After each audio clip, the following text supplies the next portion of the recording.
So one of the topics that came up when we were putting this together was wetlands and the Army Corps of Engineers. And I don't know how familiar any of you are with the program. You can't hear me? That's the first. The Army Corps of Engineers and wetlands, the waters of the United States. You might be hearing about it in the news right now. The federal government is proposing some rule changes to waters of the United States, but in relation to Fort Valley, it was specifically what does the Section 404 do for wetlands? What's the Army Corps of Engineers role in this? And what kind of regulatory authority they have? We've heard a bunch about delegation today, and that's kind of the Clean Water Act was designed by the federal government in 1974 for states to pick up many of the sections and regulations underneath it. So part of what ADQ does comes from the federal authority. It's delegated to them where they get to run the program, and they're responsible for that part of it. So that's up here. Most of it is ADQ, and there's some EPA oversight just as far as how the program works to make sure the federal standards are met and exceeded by the states. The one caveat to that is Section 404, and that has not been taken over by the state, although ADQ is looking at it right now. You might hear about the primacy program. There's a lot that goes into that, and like I said, it's an oversimplification, but basically Section 404 is Army Corps with then EPA oversight. Section 404 regulates the discharge of fill to waters of the United States. So this is actually putting things into waters of the U.S. Again, the legal definition of what is water of the United States might be changing right now. It's really up in the air. You'll probably see things in a couple months. But as it stands right now, wetlands are included in that, and any type of water. Any regulated wetland is adjacent to something that is otherwise a water of the United States. Again, adjacent is a fuzzy term, but generally in the floodplain. And wetlands that can be regulated by the Army Corps of Engineers or putting fill into them have to have three characteristics, and those are hydric soils, hydrophytic or water-loving vegetation, and regular inundation, so that's wet all the time. And the wet all the time part of it is important because it creates the conditions for hydric soils and hydrophytic vegetation. So if you don't have something that's regularly inundated, you're generally not going to develop the other two characteristics. So we need all these three things for the Corps to even start to consider this wetland water of the United States subject to their regulation. So just a couple quick examples of wetlands that we have in Arizona. All these pictures are from around the state. We obviously don't have riverine really close to us, Clear Creek or Little Colorado River, but a more perennial system is where you'd expect to find those kind of things. Forested and emergent wetlands, around here they're going to be associated with springs a lot of the time. So somewhere where there's regular water coming out of the ground, that these stay wet all the time, and either we get trees or some kind of vegetation. In this photo here, there's some reeds coming out. This is actually associated with a little seep, and so that and rainfall and a little shade is causing those wetland conditions to develop. There's a standardized determination form. The Corps came up with a 1987 Wetlands Delineation Manual that they give minor updates to. Most of what that's centered on is the plant list. So what counts as hydrophytic vegetation in Arizona, because it's different all over. The plants they have associated with wetlands on the East Coast are not going to be the same plants that we have out here associated with other plants. So this is the Fort Valley area, and you guys are probably familiar. This is Snowball Road right here. This is actually the channel of the Rio de Flag that's coming through the valley, so we're down south of the highway. And I just pulled, these are all images that are available on Google Earth, because I could get here and take a photo of this. This is from this week on Monday. So you can see in April 2013, you have a little tank that's holding water here, but the channel is mostly dry. April 2017, you have that same tank is right there, and here's the channel of the Rio. Water's backed up against Snowbowl Road where it's not going under those culverts, and you're getting some grasses and other plants that are emerging because of that water is available. But here it is just a little bit later. Those plants are gone, the water's gone, it's not standing there for a really long period of time. And as Abe and Don were talking about, the geology has a controlling factor of how long that water is sitting there. If it's not connected to, the basin's not full, the bathtub's not full, and it's not connected to that stuff, that is just flowing away or percolating into the soil. And so, very dry winter this year, and this is that edge of Snowbowl Road, just about where that crossing is.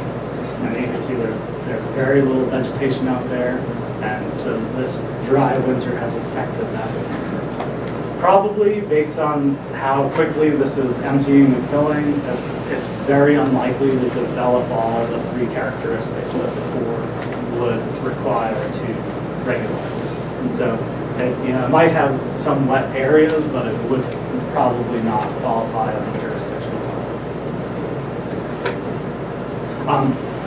Even if it were a jurisdictional wetland, what that regulation means is really minor.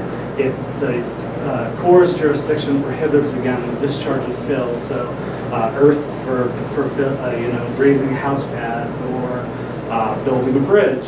Concrete, actually burying a pipe is a type of fill that they would regulate, but it's only regulated to the point that you can't do it without a Section 4. So even if it were, the bar is a little higher because wetlands are kind of a rare feature here, but you could technically get a permit to fill that. In the case of the Rio and Fort Valley, because it's in the floodway, other regulations would trump the ability to put fill into there anyway. But that is basically what the Corps' jurisdiction would do. If you had a wetland area that's outside the floodway, you could get it designated, and that designation would just require that if you went to fill it, if you had a reason to fill it, that you have to go to the Corps for approval. Anybody can apply for a delineation. The Corps' jurisdiction extends onto private property. So, if you're building your driveway across the Rio de Flag, technically you need a permit from it if it's a jurisdictional law of the United States. So there is a regulatory authority that extends beyond somebody asking for a delineation. But generally, if you ask for a delineation, you have to be the property owner or have the permission of the property owner. So let's say that Fort Valley wetland, you guys want to have it designated as a wetland. Whoever owns that piece would have to agree to that designation, would have to agree to having the Corps come out. It's a pretty simple test. Almost anybody who's got some biological or botany knowledge can do it. This is the form for requesting a delineation right here. Simple, one page. Even if you go for a permit, the Army Corps' permit is capped, no matter how big or small your project, at $100. So a giant development pays $100. Mom and pop who want to put their driveway in pays $100 for the permit. You can request a delineation directly from them. This will probably take you a really, really, really long time. They will, they have a backlog. There are 9 people working for the entire state of Arizona. If your request is not associated with the request for a permit, it will always be trumped by the request for a permit. So you'll keep falling down the list until they get to you, and every time a permit comes ahead, it is their regulatory requirement that they process the permit first. Or you can hire a consultant. We'll go out, you can do it. We will turn it into the Corps. That costs a little bit more than $100, but that usually will get you into the queue faster just because it's not requiring their personnel to come out and do this, and not all of them have this background knowledge. You might have to wait for somebody who actually has a biological background to come out and do the delineation. So that's basically an overview of the program. My last slide. And if anybody has any questions. Questions for Tom? Yeah, exactly where in Baderville is it designated as Rio de Flag? Because there's this runs into here and this runs into there. Where is it called Rio de Flag? So the designation is not as important as so if the channel that you can trace through here, it's one of the things that glossed over. The Corps is only allowed to work within what's called the ordinary high water mark. There's a long paragraph in the Code of Federal Regulations that talks about it. Essentially, scour, debris, shelving. It's really talking about if you've been to the beach and the tide goes out, and you see where the sand is dry now and all the debris is there, that's an ordinary high water mark. One of the things that they're arguing about in Washington is, does that even apply to this dry channel right here? And so the short, long answer to that is that where the water has created those characteristics that you can see on the ground, that's what the Corps would consider the Rio for terms of permit. Okay, so for example, if you come up Beta Road and you turn, I guess it's north, to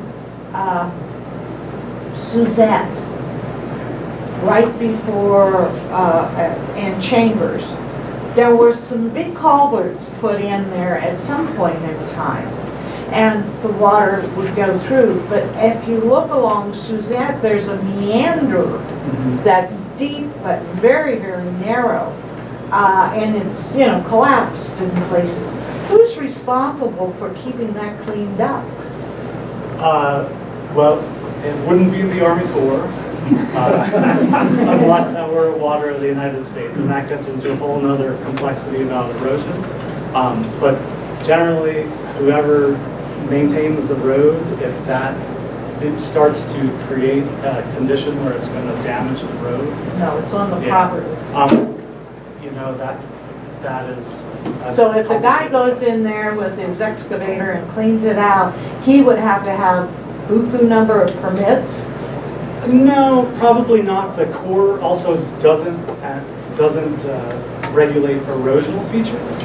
And so if that culvert wasn't in something that was a stream or a water of the United States before, the culvert created or is assisting in some erosion, and that probably wouldn't be something that the Corps would regulate. It's on property owner's land, and there's not a culvert. It's just a meander of Rio, or something that feeds into the Rio. That's what I was asking. Where is the Rio determined? Yes, and that's one of the things that they would do during the delineation is, if you were interested to find out if a permit was required to fill that or fix the culvert, that's one of the things they do all the time with data. I have to go dig out this culvert that's across Munns Creek or something like that. That is a Corps permit, and that's one of the things they would come out and say yay or nay.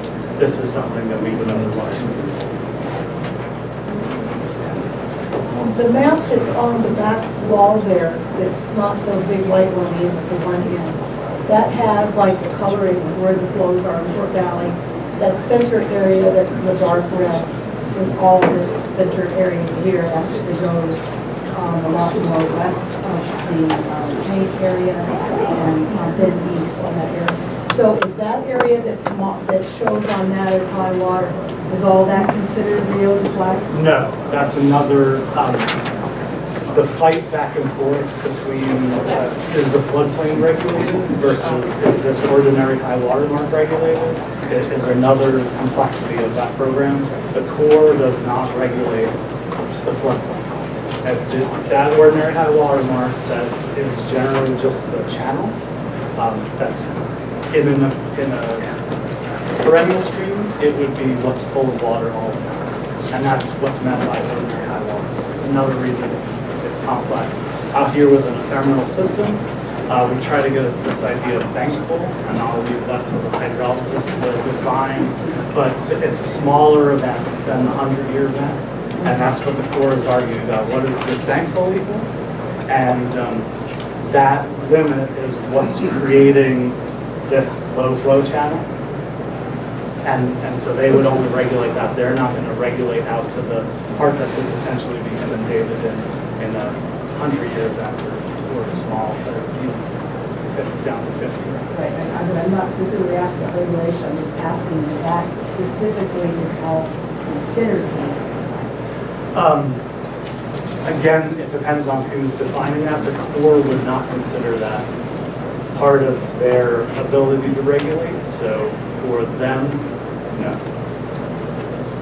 But they're not, that's a more of a FEMA question or the county's question about the floodway is regulated in a different way than the ordinary. Okay, have you ever seen any pictures of that area? Oh, yeah, sure. And again, that's the Corps' regulatory authority is very limited to just that. And again, only if you were proposing to put a fill into that ordinary high water mark would the Corps be able to bear, or be able to bear, to be honest. Is there, so.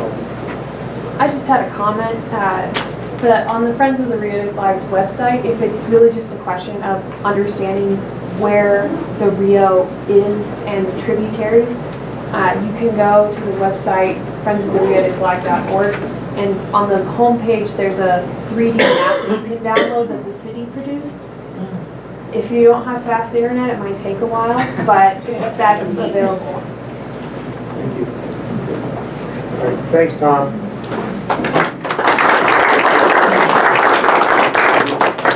It's 8:30 and it's time to start wrapping this up. I just want to make some comments regarding the next steps.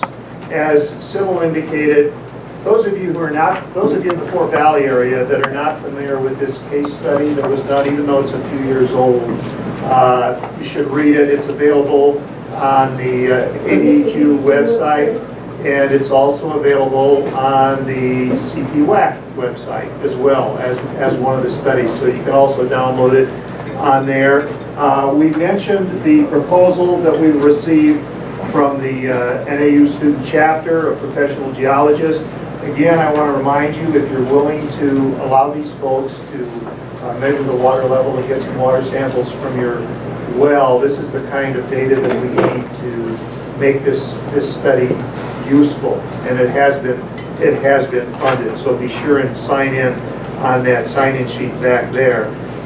We are posting a recording of this meeting on the CPWAC website. So if you want to, if you've got some time and you want to go back and take a couple hours and revisit this, it will be available there. And I will also be posting all the PowerPoint presentations as well on our website. Yeah, Nancy, you have a question? Are you interested in large water at all? To do the well testing?